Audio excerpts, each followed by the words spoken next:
ছোট্ট বেডে ঘুমায় বছরের পর বছর। মানে যারা 5 বছর 10 বছর বিদেশ করে সবাই এরকম, মানে বাংলাদেশের হসপিটালে বেড আছে না, সেম বেড, মানে এরকম ছোট বেডে ঘুমায়। মাসে 40 থেকে 50 হাজার টাকা ইনকাম করে। তো প্রত্যেকটা প্রবাসী এই বেডে, আমার মনে হয় না তেমন ঘুম ভালো হয়, কারণ বাংলাদেশে বড় খাটে সবাই ঘুমায় অভ্যাস, তো আসার পরে এটুকু খাটে ঘুমায়, কারণ একটা বেডে একটা রুমের মধ্যে কিন্তু জায়গা বেশি থাকে না, 4-5টা বেড থাকে এরকম ছোট ছোট। ইচ্ছা করলে আপনি বড় বেড বসাইতে পারবেন না।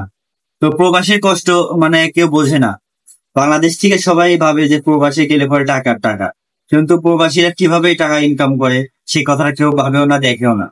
তো প্রত্যেকটা প্রবাসী, মানে ছোট্ট একটু উদাহরণ দিলাম যে এইটুকু বেডে বছরের পর বছর থাকতে হয়। মানে এই কাছে ঘুমাইলে পরে বা এই ঘুমাইলে পড়ে যাওয়ার সম্ভাবনা বেশি থাকে। তারপরেও প্রবাসীরা অনেক কষ্ট করে। তারপরেও বাংলাদেশে যাওয়ার পরে অনেকেই প্রবাসীর দাম দেয় না, কিংবা প্রবাসীর যে এতদিন পরে ইনকাম করে টাকাগুলা, মানে বিশ্বাস্ত ভাবে ফ্যামিলি কাজ দেয়, কিন্তু দেশে যাওয়ার পরে কিছু একটা করার জন্য সেই টাকাটাও থাকে না।